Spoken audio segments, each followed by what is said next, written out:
Kristian is your guide. That means Kristian's also on the council? Yes. Kristian's always very busy, as all members of the council are, but Kristian is particularly busy. He's a particularly passionate entity and a particularly loving and soft. Kristian would be known in the homeopathic community as Samuel Frederick Kristian Hahnemann.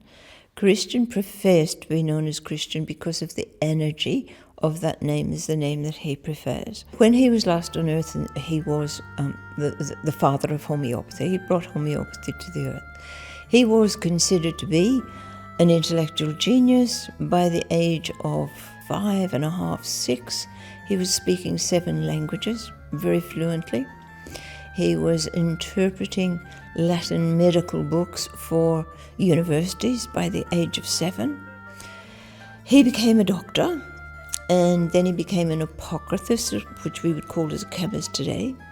By the age of 1920, he was a doctor. He further continued to become the doctor for the German royal family.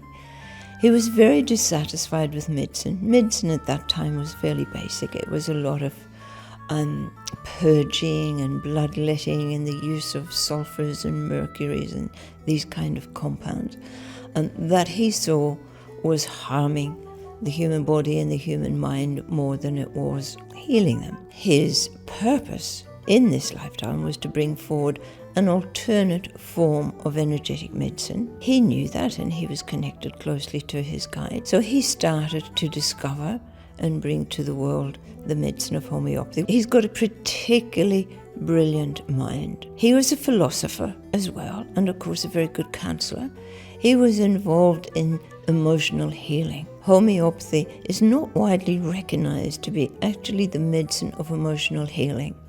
And he was very well aware of that at the time. Kristian spoke out against the medical profession of the day, so he was rejected in almost every town that he went to practice. The medical profession ganged up against him and had him drummed out of the town, so as to speak.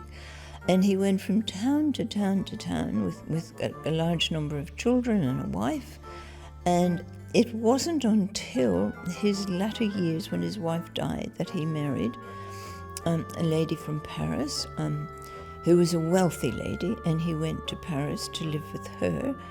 And she was able to fund him in a more steady lifestyle, and that's when he started to do the majority of the recording of his work and leaving behind the legacy of his work. But his life was one of drifting from place to place to place, not being accepted because homeopathy was being rejected. By the time he died, his work was unfinished. And one of the reasons he's working with me is that he wants some of his work finished through me, through what I'm doing now. And what he has learned in the spirit world is that very little has changed, and in fact it's become worse. Where is the healing in orthodox medicine today? Orthodox medicine today is really not designed to heal. It's designed to deal with symptoms. It's designed to remove parts from the body. It's designed to prescribe drugs to avoid. And that's not what Kristian Hahnemann brought to the world. We're now commencing a trance mediumship session with Ian. We will now have Kristian Hahnemann. Thank you. There was a time when it was considered that the world was long and flat, and the round edges of the earth did not exist. It was considered that people who did not believe in what the majority of people believed in were heretics. It was believed that the future of the world relied entirely upon what was being given to them by the rulers, by the landowners. It was believed that no love needed to pass between those in power and those who served. It was believed that the only love that really existed was those in power loving each other. It was not believed that those who worked at a lower level providing the righteous for the people, for the rich people, had any need for love. It was believed that it was sufficient for them to have a living, to have food, to be able to create a family. This is what was believed. How many leaders today do you see try to love the people? How many leaders do you hear say, all that is important is financial policies, economics. That is all they know. From the middle centuries until now, there has been little to no change, certainly in leadership. This is sad. And it does not leave much hope for the world. Let us examine this for a moment. The world is led on the basis that there are certainly the so-called free world, which of course is not free. It is led on the basis that without enough money, there will be a catastrophe. Everything will fail, it will crash, no one will eat, people will die, etc. Who would believe that? There are enough structures in place to ensure that that is not the case. But it would just cause a wholesale redistribution of priorities and food, etc. So this premise is that everything relies on artless wealth distribution or lack of distribution, and that is enough to satisfy the minions. That is scary. What is more worrying is that people still vote for people in so-called democracies who advocate no love, who advocate division, and who advocate finances. This decries everything that has been taught to humans. Spirituality, what we know and what you know, is that you have come to earth to increase your knowledge and to increase your capacity to love no matter what your circumstances. Why is it that the rich have more difficulty loving than the poor? Their priorities are wrong, and they hold themselves up as leaders to be emulated. But for what? For false priorities. This comes from a belief that they are so important, that they have to remain rich, that they have to remain in power. Who have you heard stand up and say, I have lost my money, I have lost my power, but I have increased in knowledge and love. I am happy. Why don't you try it? Why don't you relieve some of the pressure upon your life so that you can be like me?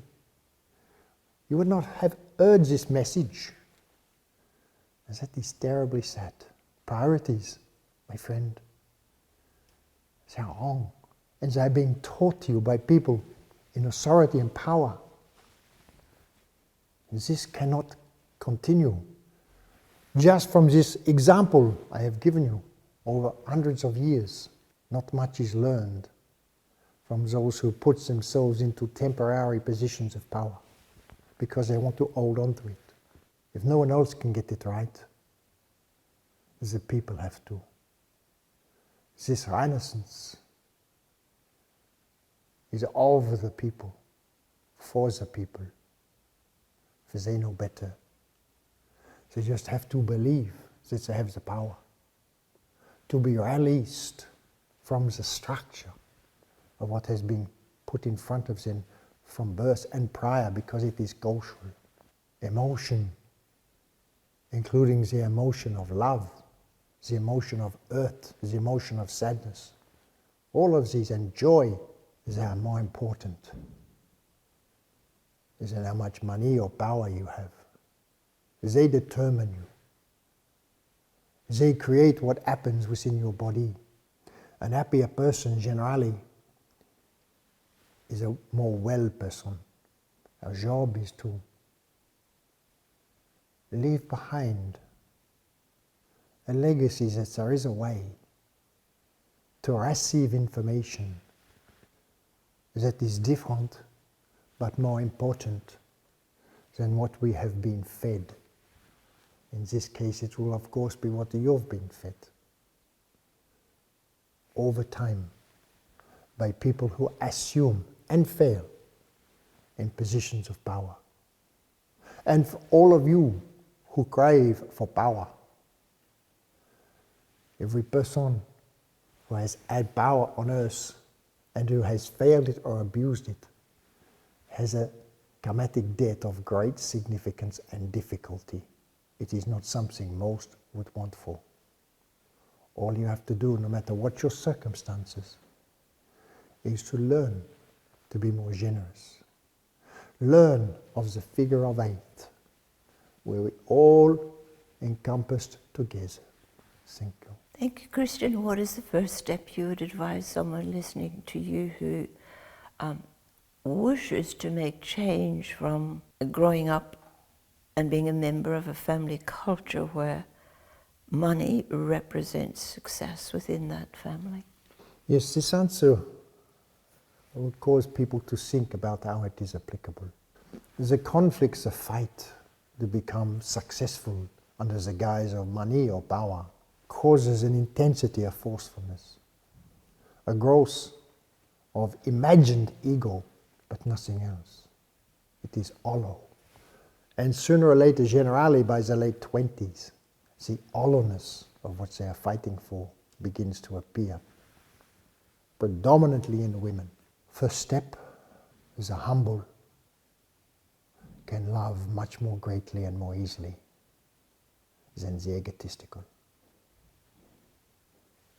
Thank you. Thank you, Kristian. Wasn't that amazing? Thank you so much for watching. And if you want to find out more about each of the council members and hear a message by Trance with Ian Rogers, be sure to like, comment or subscribe and check out all the other videos on each of the council members on this channel. Thanks so much.